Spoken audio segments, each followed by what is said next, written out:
Hello, my name is Beryl Scott, and I am the president of the Canadian Multicultural Education Foundation, or as we call ourselves, CMEF. I would like to begin by acknowledging that we are located on Treaty 6 territory, the traditional lands of First Nations and Métis.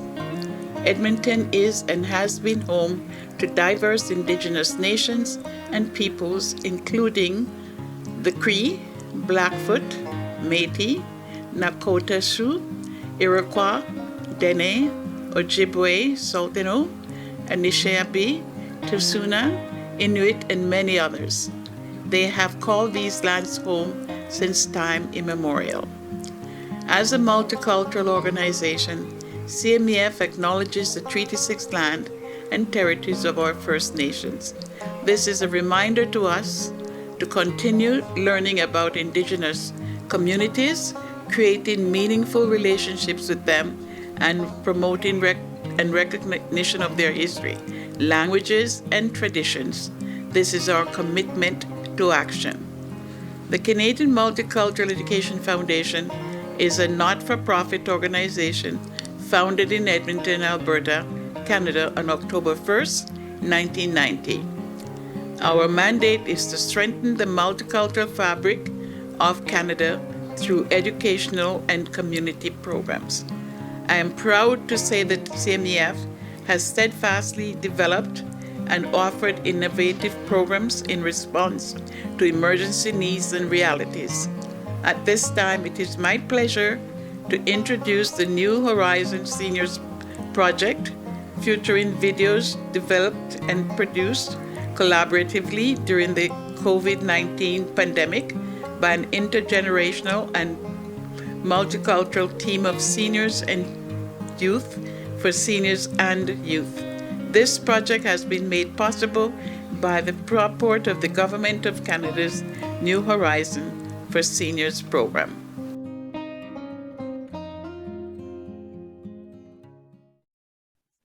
Hello, greetings everyone. Thank you all for joining us here today. For this video, we will be focusing on the topic of transferring knowledge and cultural practices between generations. We have invited Wai-Ling Lennon and Kathryn Lennon to share their stories and experiences on what it was like to try to teach and learn knowledge and cultural practices between different generations. Wai-Ling Lennon moved to Edmonton in 1983 from Hong Kong. She was a teacher with the Edmonton Public Schools for 25 years. Before and after her teaching career, she had been a volunteer in various Chinese community projects. Kathryn Lennon was born in Edmonton. She attended elementary, junior, and high school in Edmonton. She had an opportunity to study at Mahindra United World College of India for 2 years, then pursued a bachelor degree in environmental studies at the University of Waterloo. Later, she completed her master's at the University of British Columbia in School of Community and Regional Planning. She became a new mother in February of 2021 and is now enjoying the motherhood experience. So to start, I was just wondering, how was it? Did you guys experience any challenges when trying to transfer and when trying to learn knowledge and cultural practices? Maybe I'll start first. To me, it was not intentional and say I must pass this knowledge to my daughters. It's more like family activities. That's what we do. Like to me, the challenges is when, how much, and how, to pass so-called the cultural knowledge intentionally. Because the matter of fact, like we were just a small family. We just trying to survive most of the times, right? Going to work, taking care of the kids, and spend some time together during the weekends and holidays. So to me, those are the big questions, like what would be appropriate, when would be a good time, to pass the knowledge on. And then would they be interested, right? I do not want to impose any of my cultural experiences on my daughters, because they're in Edmonton in Canada, they're not in Hong Kong. So I cannot use my own experiences growing up and then impose on them. So there were lots of questions, not many answers. So we pretty well just a try and error kind of approach. But I just feel very fortunate as Kathryn and her sister growing up, they gradually become very interested and they ask questions, and they really enjoyed a lot of things that we did together, and we continue doing it today. And now we have Yasin, and then we're going to continue the family activities together, and then hopefully through those activities, certain cultural knowledge can be passed on. Wai-Ling, what influenced you in the choices you made? Sorry, say again? What influenced you in the choices you made? What guided you? The main principle is love. It's almost very simple, but my principle is like, I like my daughters going to bed happy. So whatever we do, from morning to night, whatever will make their life very fulfilling, very meaningful, very productive, that they are able to have a good experience, and they have the opportunity to explore, to build the knowledge from the experience. So the one word coming back, what guides me is love. Mm-hmm. And I feel very fortunate to be a mother. And I feel it's my duty to provide them as much as I can. Not material things, but love and care.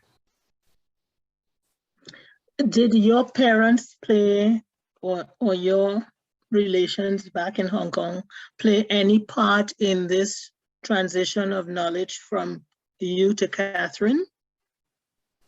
I can say yes, because my childhood is very different.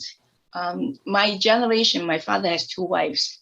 I have many siblings, and we were very poor. So we have very little interactions with mom and dad, especially my dad. He did not reside in the same building, same house as the one I grew up in. And then as my mother, I was pretty well her right-hand person with the chores and a business. My mom was a vendor in the market selling vegetables. So I would say I grew up, on the street, so-called. And with that, I observed many families that I admire, that mom and dad and the children can be together all the time. I felt sorry for myself that I did not have that opportunity when I was growing up. So when I have my own family, it just make me feel I appreciate, what I have. A safe home and a happy family, and my girls, they are very healthy growing up, and they participate in sports, and they did well in school. Not the grades, we were not that concerned, but my husband and I, we are very happy that they enjoy learning, and they keep pushing themselves. We never really push them, but they just love to learn and they enjoy school. And with that, I would say both of them are quite accomplished. I hear you. Sorry, Crystal, I just wanted to get that question in. So you may continue, Crystal. Oh, that's good. That's good. Kathryn, how did you feel when trying to learn the knowledge and cultural practices that your mother was trying to teach you, your parents? Yeah, that's a good question. I guess I was looking at your other questions here, so I kind of had my mind wrapped around that. But around how did I feel? So yeah, I think like a mix of things, like as I grew up, you know, like I felt very differently, I think, as a child than as like a teenager, and as an adult, as a new mom. I think, yeah, one thing I was reflecting on is just that you know, not it's like what is like a fish is not aware it's in swimming in water, right? So like I'm still trying to understand and learn like what is like my culture, what is my mother's culture, my family's culture, my culture's culture. And so I think that's one thing, like growing up, like I didn't know necessarily what was you know, a practice or a custom that was my mom, what was like from something she learned from her family, what was something, oh, this is what people in Hong Kong do, like, oh, maybe this is like a Cantonese thing, or is this like all Chinese people do this? And so I think that yeah, that I mean there's definitely lots of confusion in that. I think there's a lot of like I've definitely felt I think lucky to have like to be able to draw on like this wealth of kind of other world views and other ways of looking at the world. And I'm like very grateful for it. But yeah, I think it's like it's definitely I think we kind of maybe romanticize a little bit culture, and like I'm you know I've spent a lot of time like thinking and trying to connect and learn, but yeah, I would say it's not that straightforward. So even now I'm thinking about how, again, like what were the cultural influences in my life? I mean, there were things that like my mother did with us at home. You know, my sister and I, we both were in the Mandarin bilingual program for a few years. So we were exposed to different things through that.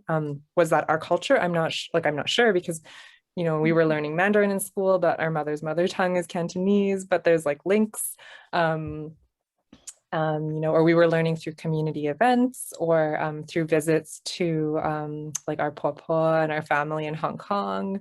And then as I got older, I also was able to like venture out into the world on my own and like travel on my own and like, you know, study things that I chose. So yeah, I think I was thinking about that question and how maybe one challenge is like as a child, you can't choose like the sources of your cultural knowledge. So, you know, I thought it was really interesting what my mom just said right now about not wanting to impose anything on us. I thought that was very interesting because as a child, like there's no way we would have been able to say we want that, right? Or maybe like, I don't know, like how would we have even known like, oh, please teach us about Chinese culture? Like we might not even have known that that's what we were trying to learn about until like, I think like as an adult, then, you know, I could say, okay, I want to like seek out books by like Chinese Canadian authors, or I want to like learn about things, or I want to go travel and visit my grandmother, and I could choose those things. But as a child, like you have kind of the environment that you're in, right? So yeah, I don't know. I think it's all very interesting. Did this environment put any pressure on both of you in terms of the community? The Chinese community here is very large and healthy and very multidimensional, I imagine. So sometimes we as immigrants feel pressures from the community we're part of in terms of passing on from one generation. We are the keepers of the knowledge and the history. And so parents are obliged to walk two legs because we're in Canada now. You know, the kids are sometimes born in Canada or came small, but yet we want them to know who we are. I know your mom has said, Wai-Ling, you said that you grew them with love, and love was your guiding principle. So did you feel any pressures from the wider society to ensure that you passed on to Kathryn and her sister what your values were or what your history was? That's interesting. I do not really feel that much pressure from the community. However, we did experience many times when we told the girls to dim sum, we have servers in the restaurant, like ask my girls, like, do you speak Chinese? And then they would turn to me and say, why don't you teach your daughter Chinese, right? Sometimes I get comments like that, but I just, tell myself, like, my husband and I, we try our very best, given resources we have, the time we have. We managed to have a very loving family. So to me, that kind of comments, I just ignore them. I do not let them bother me. Because I think every family has a different situation. And sometimes some people tend to pass their own judgment onto others without understanding other people's experiences.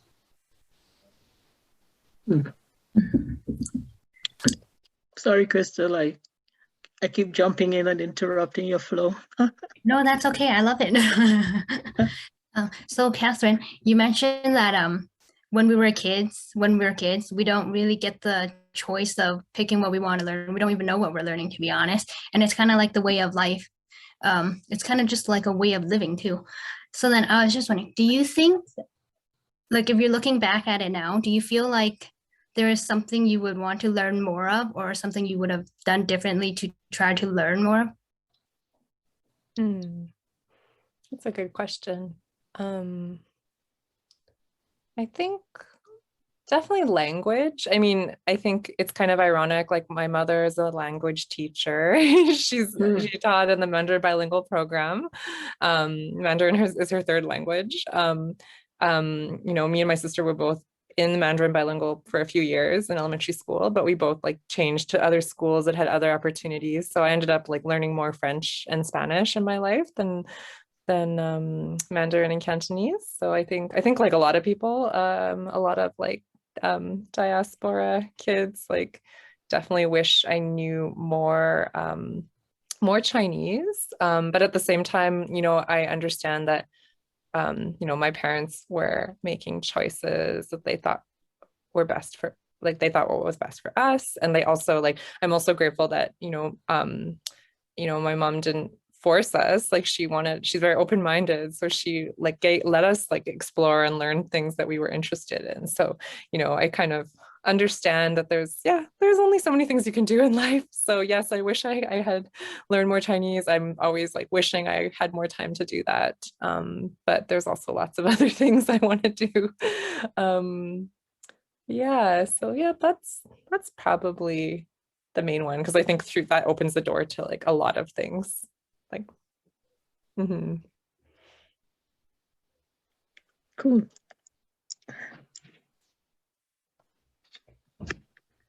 I had a question that I'm just trying to think about again. Oh, yes. Do you feel like there's a barrier between your parents and you because you don't know the language, like the Chinese language, for example? I think I guess like in my experience, I know that is a common experience for a lot of people. I think in my experience, maybe not so much, because I mean, we grew up in a mixed cultural household. So my dad only speaks English, and my mom speaks very good English and has operated in English. I mean, Hong Kong also is a British colony.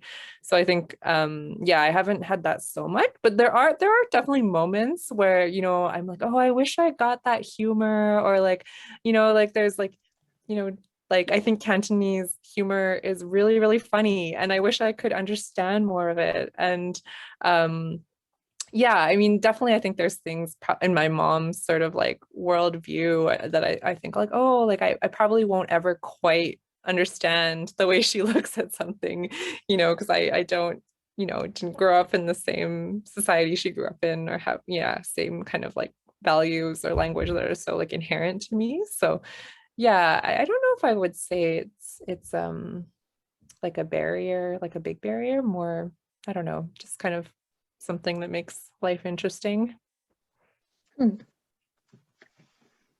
Very interesting perception of it. So Kathryn, in terms of your own experiences, or in your own self-awareness, growing up in this society, you mentioned that you spent some time, was it in India? Or at an Asian unit? What took you on that path as a person, coming from the background that you came from? I think I was also, we were lucky that I think our parents exposed us to travel like at a young age. I mean, we were lucky, I guess, to do international trips when we were small because we were visiting family in Hong Kong. Or like travel like road trips around Canada. So I mean, like really it was like about visiting family. But I think early on I had a sense that okay, there's a world out there. There's different ways of doing things. Like this is not the only way. And I'm curious to kind of learn more. And I think I like really got that hunger when I was in high school. And that's when I applied for a scholarship to attend school in India. But I think, yeah, I had this sense. We had done a family trip to visit relatives in Hong Kong the summer before I applied to the scholarship. And I think that trip, I think at that age, like I was like about 15, 16, I was like really like, it really had an impact on me because I was kind of old enough to be like noticing things and being like, oh, that's different from like how things are, you know, in Edmonton. And oh, I wonder why that is. And so, yeah, I think I just had a hunger to see more of the world. And I think also, yeah, growing up in a household with two cultures, I guess it's like easier for me to understand that there are that there's many ways of doing things in the world because, you know, even my home base, there wasn't just one way. So yeah, I think that has always made me like interested in travel and like learning other languages and like meeting people from like different backgrounds and eating food from different like, you know, culinary traditions. But in those trips back home to Hong Kong, you didn't get any pressure from your family there to consider returning there to intensify your knowledge of that culture, that part of your culture? Did you? I think like not pressure. I mean, my grandma, every time we visit, she would be like, when are you coming back? Like, when are you gonna like come visit me again? But I mean, I don't know, like, again, I only know my own experience, but like part of me thinks that because we're mixed, no one actually thought we were Chinese, including my mom sometimes. So I think we kind of had like a little bit That's of funny. like, you know, we had a bit of leeway. Like I know like friends and cousins who are like, they look 100% like Chinese, got a lot more pressure. I think people thought like, oh, well, you guys, like, we don't expect you to be Chinese. So like, it's like cool if you could say some Chinese, but like, we don't expect it from you. So yeah, I don't think anyone expected us to go there. I think they were like, why are you here? Like, why are you so interested in learning about this stuff? Like, you don't need to. I hear you. Mm-hmm. Yeah, I know. I wander between ni hao and ni hao ma myself, you know, because that's all I know. I'm not even sure whether it's Cantonese or Mandarin, but that's what a neighbor taught me at the bus stop. Yeah, that's all you need. Because that's how I would greet her. So she looked at me one day and said, "Why do you want to learn this?" The same way, you know, that thirst for sharing someone else's culture and understanding. Yes, I hear you. Yeah. So both of you faced challenges in sharing this experience that you've shared with us. Were you able to incorporate the next generation in any of this ongoing quest or relationship that you're building? You know, you mentioned you had a daughter. I'm not sure how old she is, but going forward, how do you see yourself transferring, you know, those values that your mom passed on or your dad passed on to you or to your family? Mm-hmm. Yeah, that was, so I have almost a 1-year-old son now. Oh, she's too small. Yeah, Yes. so small. You know. But I mean, I think it is really interesting because I think, you know, there's been a lot around the experience of like pregnancy and postpartum and like you know, new parenthood, where my mother has passed on a lot of knowledge and around like customs and foods, like in particular to this like stage of life. And you know, I maybe I can also mention like concretely, because I was like going back to as a kid, but we got married a few years ago, and around that as well, like there was a lot that my mother taught us around like wedding traditions. So I think like kind of at different stages in life, there's like opportunities to learn. And it's been really interesting to watch like my mom also doing her own learning or like brushing up on her knowledge, because at the same time that I'm like Googling things on the internet or like looking for books or talking to friends, like she's doing exactly the same thing with her networks to gather some of this or like refresh some of this knowledge. And so yeah, I think that's been really cool to watch. And I think even now, like yeah, again, like it's kind of interesting to think like what are we passing on to Yassine? My husband, his father is Egyptian, so we also have like a mixed cultural household. But I think it's cool to see like already, like he's getting exposed to different languages like through our parents, and different foods. I mean, those are kind of the key things that he can pick up on right now. Yeah, but yeah, I'll let my mom add. She probably has lots to say on that. So maybe we should turn to Wai-Ling and ask her. Yeah, go back Yes. to her. Yeah, like Kathryn mentioned about her wedding, it was a little bit tricky for me because I didn't know how detailed cultural she wanted to be. And also for my own wedding, because my parents did not accept the marriage. So when I left Hong Kong, we have a farewell dinner with relatives and friends. And even at the restaurant, the server was, they were organizing chairs for group pictures. And my mom said, no, this is not wedding. So there are things that my own wedding, like some customs didn't go through, didn't carry it out. But then on the other hand, my mom put in the customs of like green beans and red rice in my suitcase, a pair of scissors and a pair of rulers, a pair of combs, that kind of thing in my suitcase. Like to me, I just took whatever my mom gave me. So I remember those things. But then there are some other things. For example, say for the betrothal, how many items you need to have it. I have to ask my friends who recently had, children got married and learn from my friends, that way. And also going back like to what extent, like actually, Kathryn and I, we had some discussions, like, do we want to do this?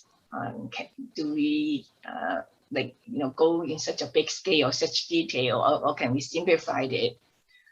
So I just go along with Kathryn and her fiance's wishes. Whatever they wanted, I'll do it.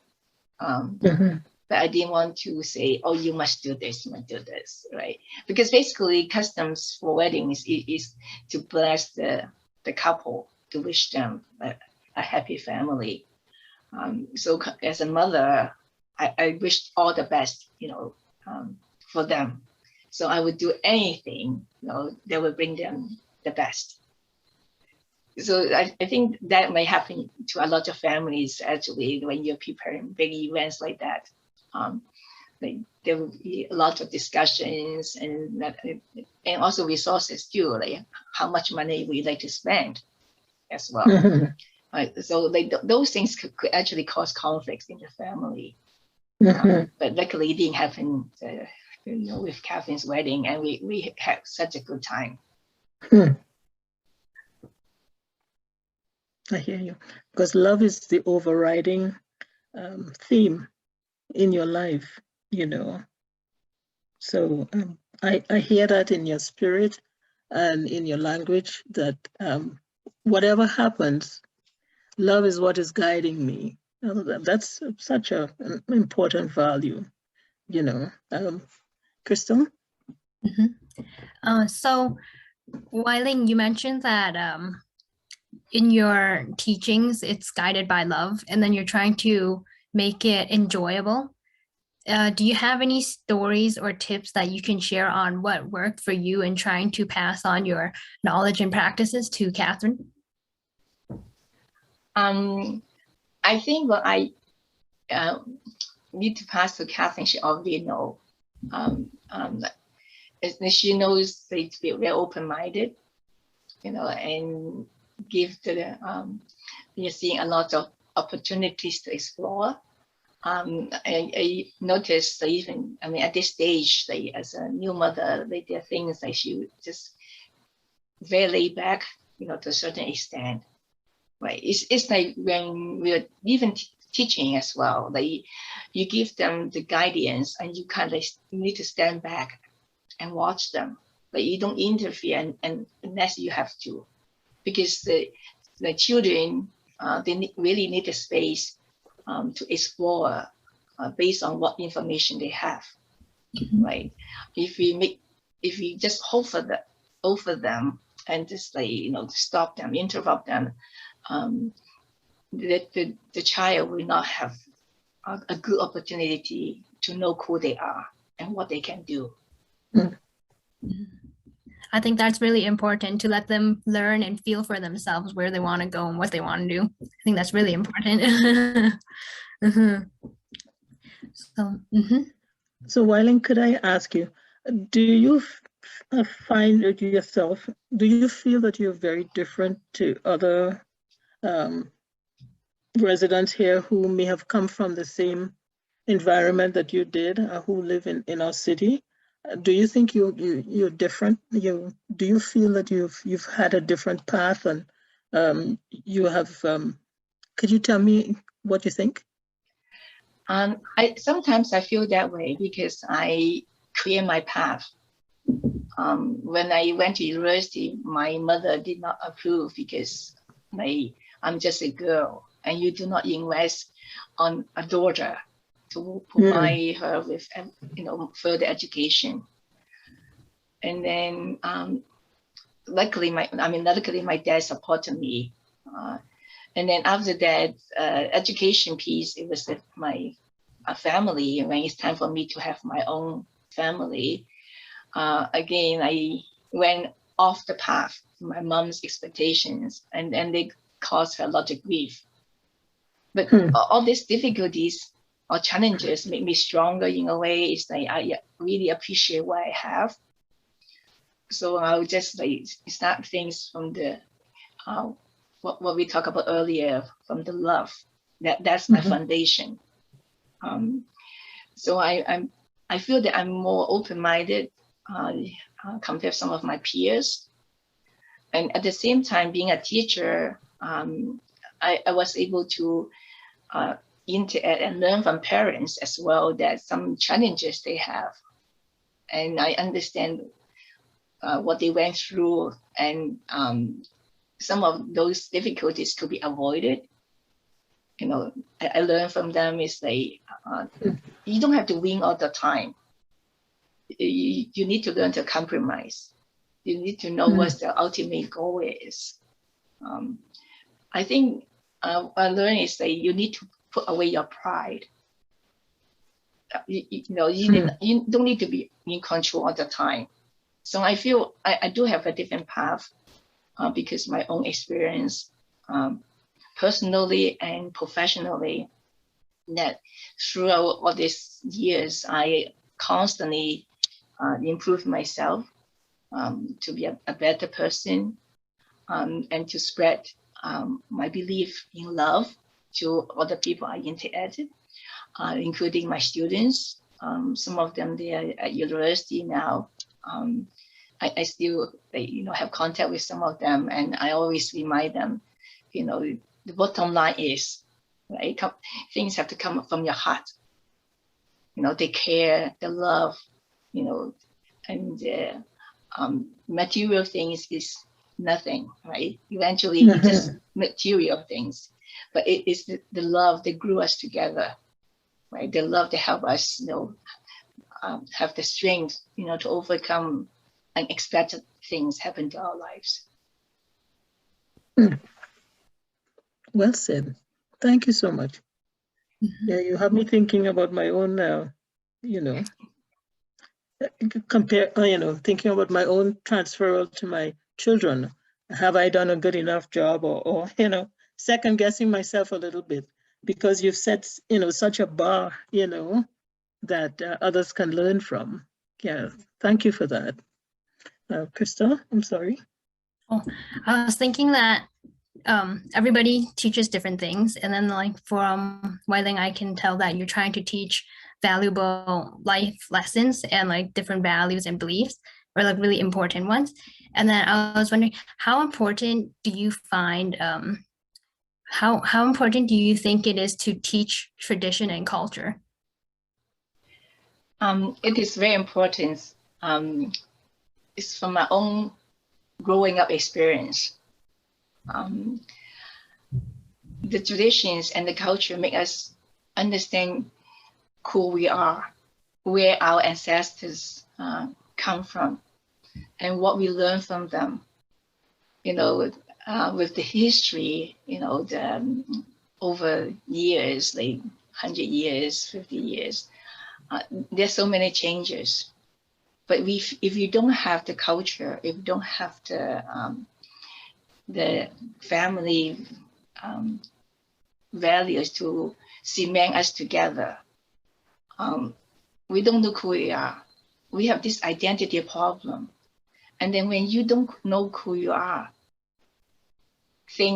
people around you can defeat you, can make you feel sad, make you feel you're nobody. But if you have a very clear identity, you're proud of where you come from, okay?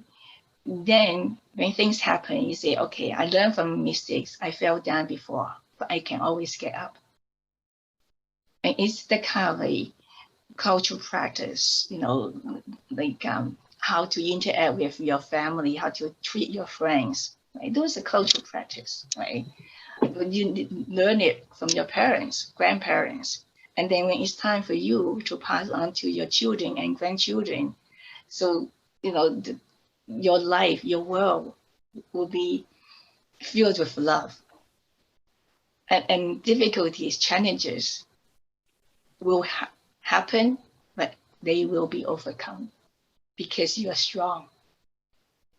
You're strong, you're supported by your cultural knowledge, by your practices. You know who you are.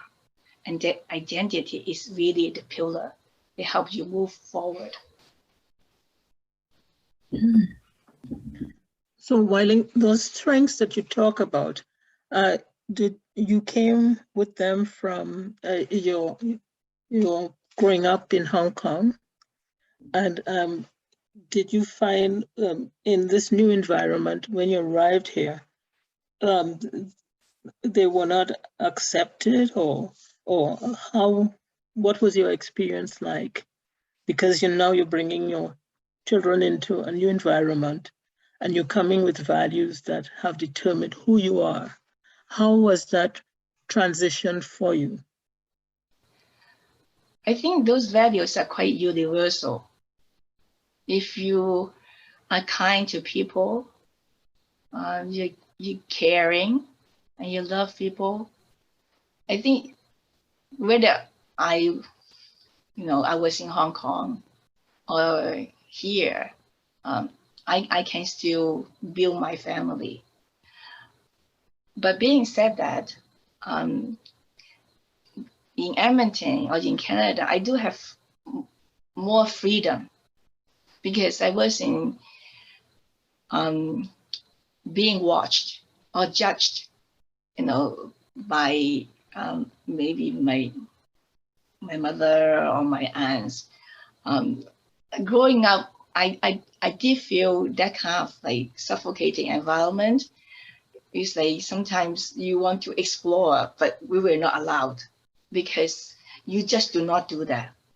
You bring disgrace to the family. You do not do that. But living in Edmonton, in Canada, and have the freedom and space to bring up my daughters, I feel I'm actually a different person than I could have been if I stay in Hong Kong, because in my mind, I wanted to rebel or try something new, but I wasn't given the opportunity because everyone would say, you cannot do that. But in my mind, I would say, why I can't try that? Why can I not try that? Why I have to listen to you? So I have such a strong conflict in my mind. It's like what is in front of me, what I can do, and what's in my mind. What are the possibilities there? But being here, like I'm really given a chance to bring my values or my ideals, into reality that I could not have. But I still love and respect my aunts, my family. I maintain very close contact with them. And my aunt, my full aunt always said when I went to visit her, she said, Wai-Ling, you are such a thoughtful person. You always come to visit us because I appreciate the love they have given me when I was in Hong Kong, when I was growing up. And they're elderly now. And I don't want to wait. I need to show them respect. I need to show them I remember them. I love them. And I hope I can pass the values, that direction to Kathryn and her sister. And I think from my observation, both Kathryn and her sister, they are like that. They will try very hard to maintain relationship with families and friends. I was going to say before you said that, I get a strong feeling that Kathryn's character is sort of walking in part of your footstep, in one of your footsteps. That I get such a sense of strength from her that, I see her mom in her. Kathryn, do you find that is the case? That you emulate your mom sometimes, or these are values that I think, yeah, I don't know. I think I'm actually learning some things today. I was like, oh yeah, I didn't know my mom was like the one who's like trying to push the rules and the boundaries and like always like, I was like, oh, that's where that comes from. I was like, how else could things be? So yeah, no, it's yeah, no, I definitely think there are some things that I can tell I got from her. Yeah. Yeah, that's true. Sometimes it's invisible, the influence, until we make an assessment of, okay, yeah, I'm just like her, Yeah. That's where it comes from. Yeah. Yeah, That's and cool. it's interesting because it's hard, like again, like it's like teasing out like what is like culture and like what is like, personality or what is like genetic. So, I think the stereotype is like, oh, like Asian people are very like quiet.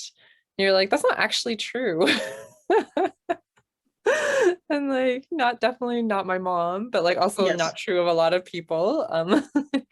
So yeah, I think it's so interesting. Yeah, and I think like culture too, I think like back to the experience, we were sharing a little bit about like wedding planning as an example, but I think what's really interesting to me is like what is at the root of cultural traditions. So they've changed over time. So like what are the practice, like there's certain practices like, but like is that sort of the way things have been done because that's how they were done by the last generation, but what's at the root of it, right? So like what's an example, like you're supposed to give out like wedding cakes to announce a wedding. Well, it's not that practical unless you live in a village and you can just like go drop off cakes at all your neighbors' doors. But like at the root of it is something really beautiful, right? It's about like sharing good news and you know, celebrating around food, or, you know, there's particular foods in Chinese culture, like a lot of things, it's like this particular food has this particular meaning.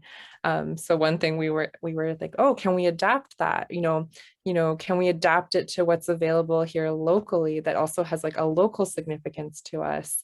You know, so you're supposed to give maybe like, instead of like giving, I can't remember what it was, but we were like, oh, could we give like red flowers that we bought at the farmer's market here instead of you know, another thing that's like harder to find here, right? So just I think it's interesting to think of like culture adapts over time, and like how do we adapt it to make sense to the context we're in, right? And not see it as something like frozen in time, that like where we're always like, you know, comparing ourselves, or like we're like, oh, you know, there's a bar that we can never reach, we're like, oh, we never did it, like we didn't do it, we weren't like cultural enough, or, you know, it's like, how do we adapt it to make it like our own, right? Does the same experience extend into like clothing or other cultural attributes like music, or, you know? Do you find that that transition or that change in other aspects of your culture that transfer from one generation to the other? Like adapting things? Yeah. Yeah, I mean, I think that's a good question as well. Like, I think the one that's closest to me would probably be food, and like adapting recipes. And I think it's, yeah, food is always funny because I think it's like, I'm interested in experimenting until it's like something my mom would have made. And then I'm like, no, don't touch that. You can't like experiment with Mess that up. That's not the right way to make it. Yeah. But no, I am interested. Yeah, I think that definitely applies to food. Again, like how do you like include like local ingredients, or and yeah, clothes, I think for sure. But I don't know like about other cultures, but I don't know if this is like a particular like Chinese experience, but I wish it was easier to wear like Chinese like cultural clothing in this society, but I think it's just so like kind of exoticized, or like Yes. I hear like, you. you know, like it's like you can't, you just, it just, you know, I'll be like, oh wow, like it's so beautiful, people are wearing like their salwar kameez or their sari, and it's gorgeous, and like there's like pride, or like, you know, like a lot of like beautiful like African fabrics, like you see designers like modern, right, like modernizing, and indigenous designers, and like I feel like with Chinese, like you don't see as much of that, and I wish there was more, like because I think there's so much beautiful like fashion and design. But yeah, it would be cool to see like more adaptation. Yeah, I would want to. It probably is mainly ceremonial, because I find that Western society tends to taint sometimes what people don't understand. So there is this, as you say, this stereotypical kind of image of what an Asian woman might be, you know, or even an Asian man, so that when you have your own garments on that match an event or something ceremonial that you're attending, there is all of this other aura of what this society considers as you know. But sometimes it doesn't quite work. It doesn't quite work the same way. You know, so I understand. You know, in my own culture, there are strong Asian traditions. You know, so I found myself when I first arrived here, we cook Chinese food a particular way. So going around to Chinese restaurants, trying to find the same taste, you know, that I grew up with in my own environment, because it might be different. As you say, you know, we're influenced by different parts of the world. So I'm looking for my own Chinese experience in Edmonton. And I was saying, you know, I'll just have to make it myself. Yeah. Because it's what I'm expecting to taste, you know, because we have a particular taste, you know. So anyway, so I understand sometimes it doesn't come along with you, the values that you have, the cultural values, in the way that you want it replicated in the new society. And so the adapting has to take place in order to continue living then, you know? Yeah. This has been such a great conversation for me, you know? I've really enjoyed it, you know? So without imposing too much on Crystal's plans, I need to ask her to rein me in, you know? No, I think this is good. I just have one more question. So we mentioned that knowledge of tradition and culture is really important in shaping our identity and who we are. Then I was just wondering, Kathryn, is there anything that you're doing right now to try to learn more and to preserve the knowledge and cultural practices? That's also a good question. I think in this particular moment, it's hard to answer because I think it's something that like has been very much a part of my life for like the last at least decade. Like I've been just like put a lot of, I think, time and thought and energy into that. So it's hard to think about it right now. But I think not so much in this moment, but I think a lot of my work over the last 2 years has been related to community building and around culture and identities. So like I have been involved in a lot of work around Chinatown, like revitalizing Chinatown in Edmonton and Vancouver, and like connecting with other young people who are interested in connecting to like their roots and their culture. I think I'm working on a poetry project with my mom and another writer, translator named Wai-Ling Lennon. And so we're working on translating some of my poetry into Chinese, into traditional Chinese characters.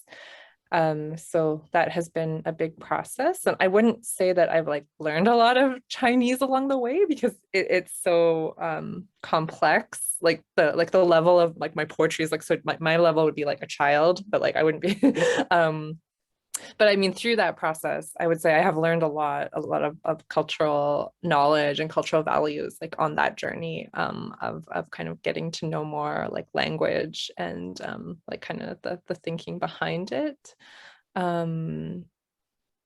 Yeah, and I think, I don't know, like I think maybe I would just add that, you know, it's interesting. I find that in some ways these like pandemic times have shifted, I think, how I think about relating to culture. You know, I think before that time, for me, it was very much tied to also community building and like place and like being out in the city and going, you know, related to like experiences, right? Like of going to like a grocery store or to eat or like gathering with friends and like hearing language. And then I think in this time of like not going out, it's kind of become more like a reflection on like my particular family and the way, you know, my mom might have taught us things and the way like we're starting to do things in our own household. So I think it's just a little bit different. So maybe that like mimics more my mother's experience of like, now you've like you're no longer like in the village where everyone's doing the same thing all the time. Now you're like on your own and you have to figure out how to do this in your own kitchen, right? So yeah, maybe that's, I don't know, maybe that's similar.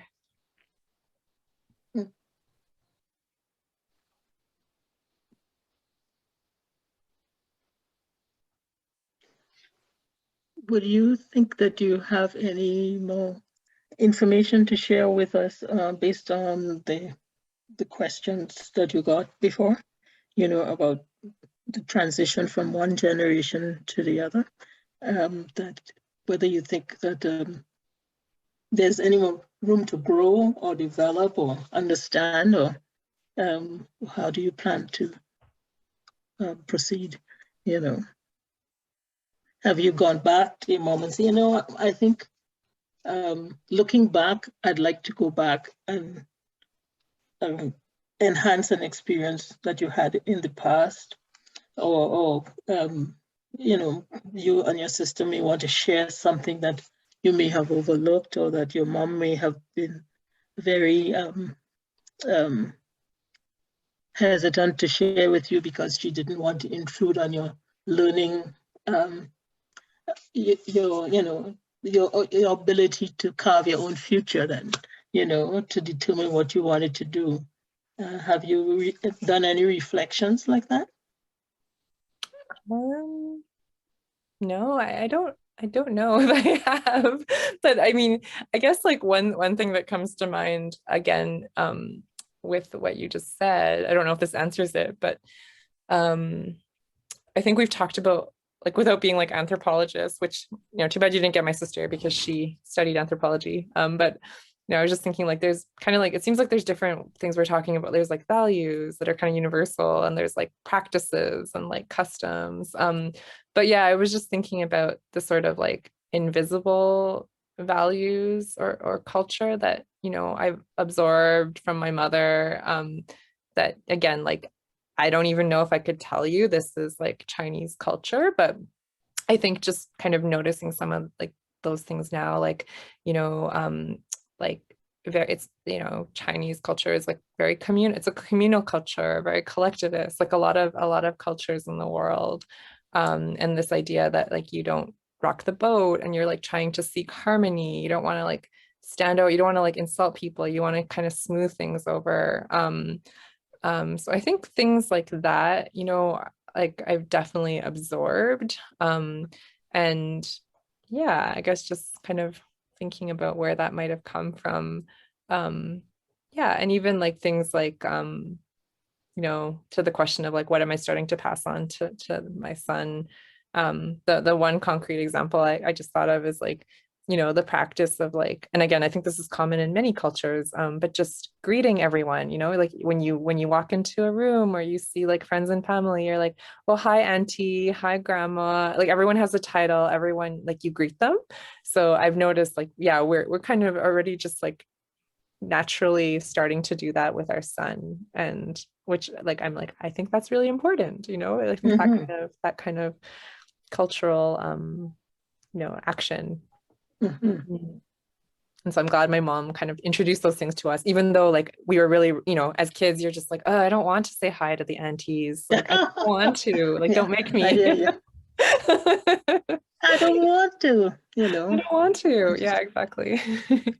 And then, but your auntie's waiting for you to greet her. Yeah, or she'll be offended and then she'll say like, well, your mom didn't teach you. And then, you don't even know that as a kid, like all this like judgment that's going on above your head. Maybe. Yeah. That's interesting. Donnie, do you have any more questions you would like to ask? No, I just have one comment that's just personal and just curious about, that I try to think of, if I were Chinese, what would I tell my children or my grandchildren about my heritage? For example, we hear about the Chinese head tax, in this society, and it's like a hidden secret that even Chinese people don't talk a lot about, because it's something that they may not want their children to know, or grandchildren may or may not, I'm not sure. So sometimes I think, if I were Chinese, how much would I talk about that part of my past or my heritage in coming to this country? Because we're trying to present this country as such a wonderful place that sometimes we bury our own history or negative experiences, so that we try to blend in, seamlessly. But there is this part of our heritage that was really important, to the understanding for the generations going forward. So that's just my own personal thing. I don't know if, Wai-Ling, if you had any views on that. It's not really it's a loaded kind of question in a way, but I don't know if you've had any reflection like that, Yeah. in your own, I do have my thinking on the information about the head tax that definitely I will pass on to Yassine. And I know like Kathryn already learned a lot, like because Kathryn's a very fast reader. She has lots of information. Like for me, it's very important. In fact, I heard some people talk about that they don't know anything about the head text. Like to me, that is very sad. If they grew up here, they have no interest, or they may say because they were not introduced or exposed to that piece of information. But I think like all parents, grandparents have the duty, to share the history, how Chinese were treated by the Canadian, since the early days, when the Canadian government needed the workers for the railroad. They would say, "Come on in," but once they were in, they were not treated fairly. They were paid lower wages. They have very inhuman living condition. They have very little to eat. They had no fair labor laws to protect them. Like those say we cannot let children forget that. Those are big mistakes happening in the history. And if you're knowing that, we cannot move forward. No, we cannot let our young people growing up, like Donna said, like this is a beautiful country, Canada is perfect. No, there was an ugly past that we need to pass it on. Because when you talk about the generations of people, when you think about from 1923 to 1947, people could not come to Canada. Husband and wife, children and the parents or the fathers, they cannot see each other. When you think about how much time they have lost in building the relationship, and so they may be the father and son by name only, but there was no love, no respect because they were not together. The father had no opportunity to watch the children grow. Okay, we cannot allow that to happen again. So definitely, it will be everyone's duties, to pass it on. The history, the good things and the bad things, and hopefully those are the guidance for us, for the future generations. They do not make the same mistake. We need to treat everybody equally. We need to treat everyone respectfully because everybody is unique and has a lot to contribute to the society. And in those days, when people were the workers came to Canada, they suffer the loneliness, they suffer, illness, nobody around, the homesickness. It's very difficult to explain unless you were there, right? And the younger generation, some may have experience of going to another city, another country. They may have experienced homesickness, but that would be a very small portion compared with like the real workers, their generations, and the generations after that, right? The husband and wife, they got married and they didn't see each other for 27 years. When you think about it, it's such a tragic situation. The bottom line is we need to stop anything like that to happen again. Thank you so much for the lesson. Sorry, my teacher's hat. Thank you, Wai-Ling and Kathryn, for sharing your stories. It was a very eye-opening experience to learn that different families try to teach different things. And then it was really enjoyable conversing with the both of you. I can really feel like the warmth and the love through your conversations. Thank you. Yeah, I'm very happy that Kathryn is able to join us because I know she's very busy. And I'm very grateful that This is me trying to hug you. So sweet. Yeah. Thank you, everyone. It's Yeah, virtual. thank Thank you. you both. Thank you so much. I've enjoyed chatting with you and learning so much from you. If you don't mind, and I see you on the street somewhere someday, and I call out, I said, I know your face, you know, Yeah. that would be me. I want to know more about your Chinese cooking. Oh, okay. Yeah. I'll find a way to pass it on. Yeah. Yes, through land. Yes. Yeah, please do stop us if you see us on the street, and then we can continue our conversations further. Thank you so much for the invitation to do that. It's been my pleasure. Thank you so much, Wai-Ling, and thank you so much, Kathryn. Great to meet you both. And thank you for the conversation. Seems like a really interesting project. So good luck with all your other interviews. Thank you. Thank you very much. Yeah, I look forward to see the other videos. Oh, yes. Be Okay. exciting. Yeah. Thank you, everyone, and good night. Oh, Good yeah. night. Thank you. Have a great night, everyone. Thanks for Bye. joining us today. Thank you. Thank you, Ashton.